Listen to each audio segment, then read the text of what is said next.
Hello and welcome. I'm Ijoma Onyaso. Tonight, aggrieved APC senators threaten action over the election of the Senate President and his deputy, stage a walkout during legislative proceedings. President Buhari meets service chiefs ahead of tomorrow's Lake Chad Basin countries' heads of state meeting in Abuja. EFCC arraigns 11 foreign nationals, including 3 Russians and 8 Filipinos, for alleged illegal bunkering. And Burundi opposition calls for the boycott of delayed elections due to continued unrest triggered by President's third-term bid. And on Business News tonight, data from the National Bureau of Statistics shows an increase in job creation by 26.95% in the first quarter of the year. And sports news, Nigeria's quest to win the FIFA Under-20 Championship continues as the Flying Eagles face Germany in the round of 16 tomorrow.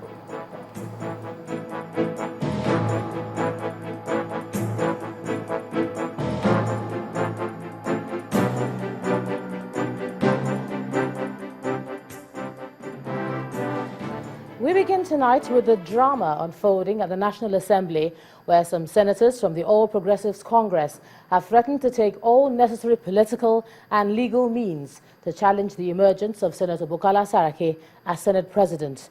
Briefing journalists after plenary, the senators under the platform of the Unity Forum said the process which saw Senator Saraki emerge as the Senate President was unconstitutional and cannot confer legitimacy to the Senate President. To further register their displeasure, the lawmakers staged a walkout during plenary after earlier taking their oath of office.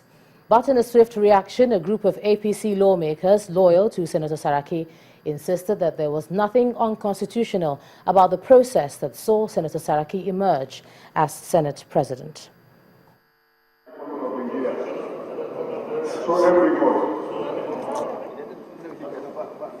Lined up shoulder to shoulder, All Progressive Congress lawmakers who were absent at Tuesday's proceedings, where key principal officers were elected, take their oath of office.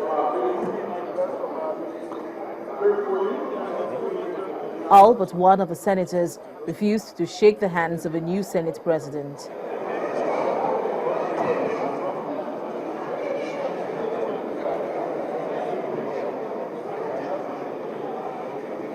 A few minutes into the proceedings, an APC lawmaker raised a point of order accusing the Senate of violating his privilege with the way Tuesday's elections of 2 key principal officers in the Senate were conducted.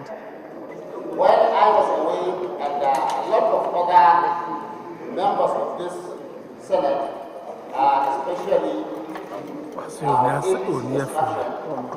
were away attending the meeting of the Senate. This Senate is went ahead, commenced the process of inauguration, thereby infringing my right and privileges as enshrined in the Constitution of the Federal Republic of Nigeria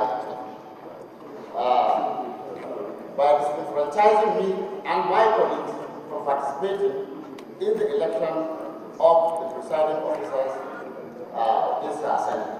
The Senate President responded. The order 15 and 43 came out and say categorically there that you must have had a previous discussion with the President of the Senate. And I think, to the best of my recollection and yours, this has not happened. So based on that, I have to rule you out of order. The atmosphere in the Senate chamber increasingly became tense as lawmakers raised point of orders in quick succession. It results on you, Mr. President, that due must be given to all concerned. I want to say, let it be on record, that whoever decided to go for another meeting there is on his own. We will follow the Constitution. That's all. Some APC lawmakers then staged a walkout.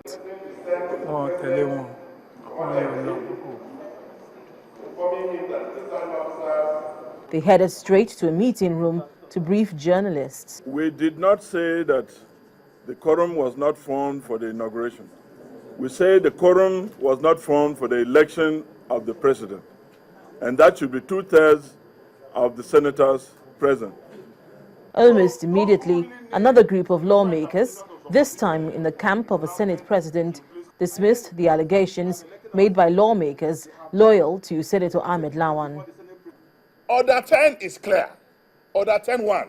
The quorum of the Senate shall be 1/3 of the members of the Senate. I no go school.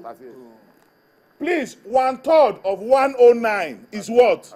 38. The Senate has adjourned plenary until June 23rd, as is the usual practice after an inauguration ceremony. In the coming weeks, the Senate president has his work cut out for him to try to reach out to aggrieved members of his party. But this may prove difficult, as some members of the APC have threatened to take all necessary legal and political means to challenge the emergence of Senator Bukola Saraki as Senate President. From the National Assembly, Linda Akibe, Channels Television News. And while the senators settled down to business, lawmakers in the House of Representatives have passed their first motion condemning the killing of corps members in different parts of the country. Moving the motion under matters of urgent national importance, Honorable Kingsley Chinda said the nation must take steps to protect these young Nigerians who are serving their country. Our correspondent Lanre Lasisi reports. The new Speaker of the House of Representatives arriving for his first official duty as Speaker. With a full House in attendance, the lawmakers immediately get to work as a motion is raised on the need to protect National Youth Service Corps members. Recently is the case of late youth corper Akpaneka Hope Farmington, who was slain in his sleep 2 days ago. But he was brought to a halt by a point of order. What my colleague is trying to do is to rearrange or amend the NYSC Act, the terms and services and conditions of something like that. I believe the best way to do this is actually to bring an amendment to the bill or to the act itself. You cannot amend an act through a motion. His point of order was sustained and the motion was put to a vote. So those in favor of the motion as amended say aye. Those against it say nay. The ayes have it. The House also urged the police to investigate the matter and ensure that those responsible are brought to justice. The new Speaker then brought this first day to a close. Aye. Those against it say nay. Well, in this case, the ayes must prevail. The ayes have it. Some of the new lawmakers say the 8th Assembly will address the concerns of Nigerians. Since our president has spoken and he has a determination to help achieve that, and we are agents of change, which we are going to give him all the maximum cooperation to help him achieve all his objectives.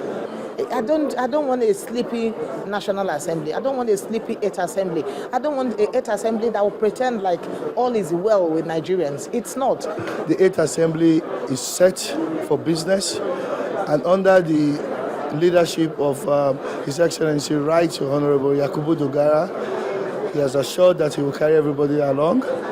His leadership will obviously bring Nigerians first, ensuring that issues that matter most are put on the table. The House has adjourned proceedings to the 23rd of June. It is expected that by then the remaining principal officers of the House would be announced. Lanre Lasisi, Channels Television News. Meanwhile, across the states, houses of assembly have been inaugurated while some states suspended their processes. In Nasarawa, Plateau and Akwa Ibom states, new speakers have been sworn in, but in Abia, the inauguration is still on hold. Our next report takes a look at how these proceedings have played out. It's indeed an interesting time with the development in the National Assembly. But while that is being settled, state assemblies are moving on with their constitutional assignment. In Nigeria's north-central region, Nasarawa State, members at the State House of Assembly elected Abdullahi Balarabi from Omashe Ugia constituency as Speaker of the 5th Assembly. The election follows the inauguration of 24 members of the Assembly by Governor Tanko Almakura, who, for the first time in 4 years, has majority with 19 APC lawmakers. After the inauguration, the governor asked both arms of government to close ranks for the advancement of the state. Given their pedigree and past records, I am very, very confident that the House is going to have good leadership that will lead the House to ensure good governance and good collaboration with the other arms of government.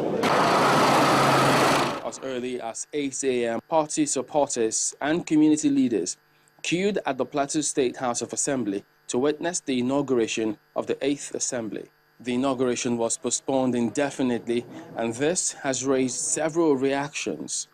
In simple arithmetic, you know, 13 is greater than 11. Yes. And naturally, 13 will produce the leadership of the House. The inauguration was finally concluded, and Peter Azzi emerged as Speaker, while Yusuf Gardi of the PDP is the Deputy Speaker. The story is quite different in Abia State, southeast Nigeria. The inauguration was suspended by the clerk of the House. A visit to the Assembly shows nothing is going on, or the chamber is empty except for the cleaners who are clearing the place. While Abia State wait patiently for a date to be fixed for their inauguration, what the citizens want to hear and see at this time is that the lawmakers speak and work for their interest that will promote development in the states.